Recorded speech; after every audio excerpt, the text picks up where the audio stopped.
After the fall of the northern kingdom, the southern kingdom's on its own. Now remember, the southern kingdom, sometimes the kings in the southern kingdom do well and sometimes they don't.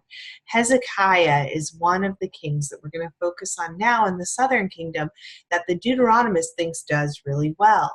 For a while, Hezekiah is a faithful vassal to Assyria, meaning he doesn't revolt. He doesn't try to do anything to stop paying taxes. He also, though, enacts a whole lot of religious reforms. He looks around at the way that people are worshiping Yahweh and he says, my gosh, their whole lives are not oriented around Yahweh. We need to get them coming to the temple and worshiping Yahweh here and doing what they need to be doing as far as Yahweh worship. Well, this reform leads him eventually to revolt against Assyria because he sees Yahweh as being that force that needs to be at the center of what's going on in Judah and not Assyria. And so he's going to enact a revolution where he's going to say, we're not paying taxes to Assyria anymore. They are not going to be our suzerain any longer. And to prepare for the revolt, there are a couple of world behind the text things that I want you to be aware of. And I love this stuff. And so if you're terribly bored right now, just humor me and know that I'm going to put all this on the test. So one of the things that Hezekiah does, he's living in Jerusalem, and the main water source is called the Gihon Spring.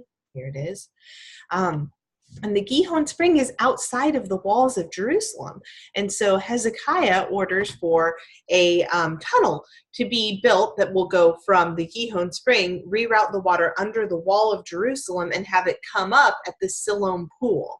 And so he says, go do this. He commissions this thing.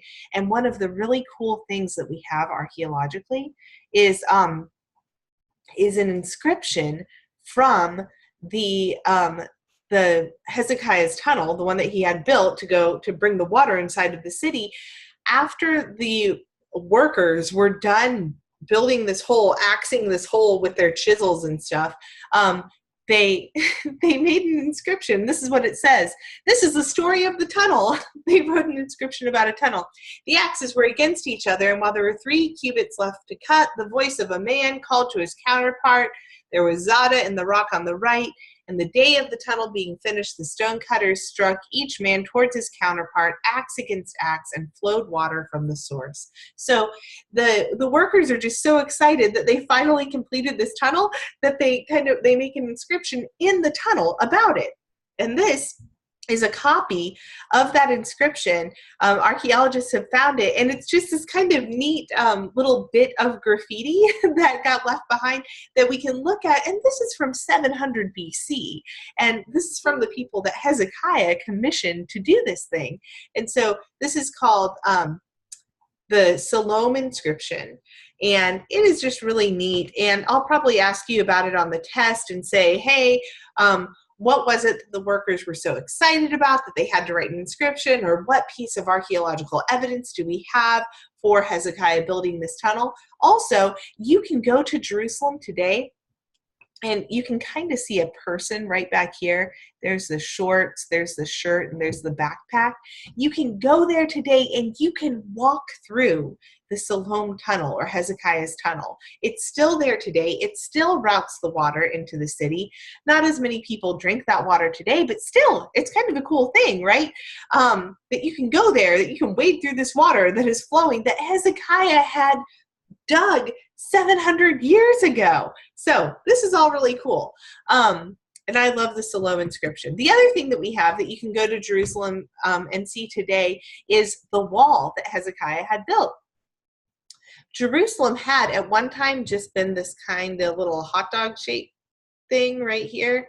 And then Hezekiah said, well, we've got to build a bigger wall, a wall that goes, all the way around what's called the northern hill. So north is actually this way. And so he had this wall built around the northern hill to help protect people because he knew that when he stopped paying taxes to Assyria, the Assyrians were going to come and attack them. So he had this wall built, And he also had the water rerouted so that when the Assyrians came to attack, they would have water to drink. They wouldn't have to go outside of the city to get it and outside of the wall. And they would have a much bigger, more awesome wall. Good idea. Those are the two things that you need to know about Hezekiah's preparation for battle. Now, when the Assyrians finally do come, we have an instance of miraculous deliverance and stunning defeat. So when they do come, when the Assyrians do make it and they attack Hezekiah, what they're going to end up doing, they come from the north, and here's Israel again. And remember that Hezekiah is only in the southern part. And right here is Jerusalem, and that's where he's done all of the work to help make Jerusalem awesome so that it can withstand the attack of Assyria. When the Assyrians come in, what color should we make them? Pink? No, it's too similar. When the Assyrians come in, they are going to come down this way, and they just, I wish that is there something that would, why don't we just say that this indicates death, just total death.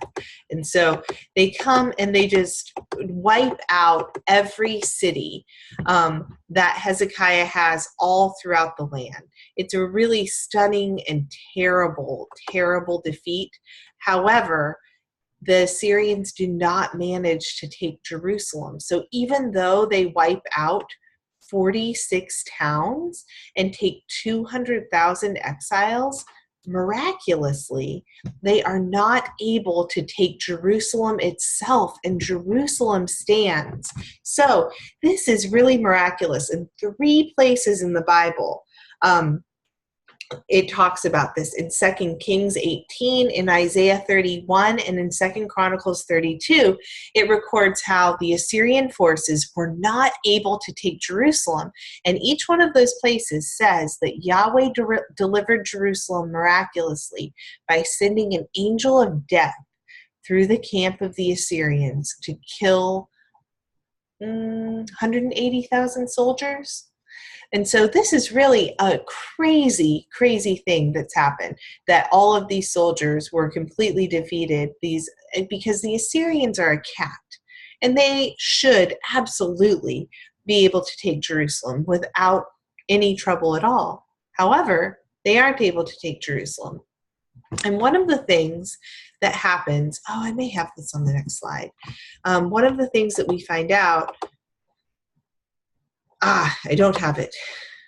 When the Assyrian king Sennacherib goes back to Assyria after he hasn't been able to take Jerusalem, but he's taken everything else, he writes this inscription in which he says, where should I put it? Maybe here. I locked up King Hezekiah like a bird in a cage. So what he says is, I kept Hezekiah in Jerusalem, but what he can't say is, I totally defeated Hezekiah and took his capital. And so even the king of Assyria, and this comes from, I've got it written there, Sennacherib's prism. It's something that Sennacherib himself had written up after he got back to Assyria. Even it admits that he was not able to take Jerusalem. So that's good corroborating evidence that that's what happened. So this is something that the people of God look back on again and again, and they say, oh my goodness, God delivered us in such an amazing way. But we also need to remember that for those other little X cities, it was a stunning defeat, that Hezekiah lost almost all of his kingdom.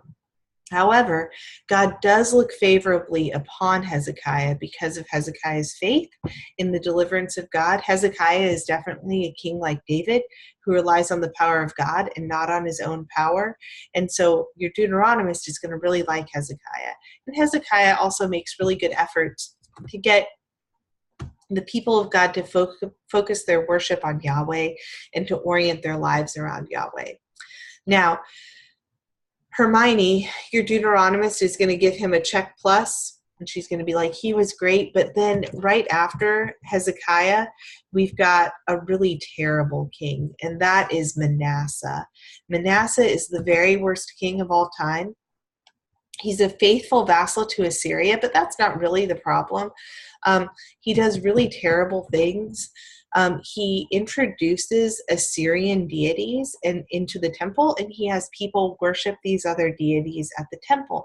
He also sacrifices his own son to one of these Assyrian deities. And so he's just so evil that your Deuteronomist Hermione is going to be like, he is the worst. And in fact, what she's going to end up saying is none of the kings, no matter how good they were, could make up for how evil Manasseh was. In fact, Manasseh broke the law so I keep wanting to say fragrantly instead of flagrantly. He broke the law so flagrantly that from this point forward, the Deuteronomist says the fate of the southern kingdom is sealed. They're going to have to go into exile. So that's how bad Manasseh is. After Manasseh, we've got the very best king since David. So if you thought Hezekiah was great, wait till you hear about Josiah. Remember, Josiah is the one that finds Deuteronomy, finds the book of the law. And Josiah is going to enact so many reforms, get the people back on track after Manasseh had knocked them off of following Yahweh. He's going to enact all of these reforms. He's going to extend the borders, but eventually he's going to be defeated in battle by Pharaoh Necho, and so his reign is going to come to an end, and the people of God are going to go back after worshiping the gods of the nations, like they're not supposed to. And also Josiah manages to stay faithful to Assyria, but shortly after Josiah, Assyria is going to fall to Babylon. So remember, we've just got an interchange of cats in Mesopotamia. Then we've got big old Assyria, who's super strong, and then Babylon comes in, boom, knocks them out, and Babylon takes over, and they are now super strong. And that happens in 612. You don't have to remember that date, but you do want to remember that there's been a change. We had Assyria as the primary cat. Now we have Babylon.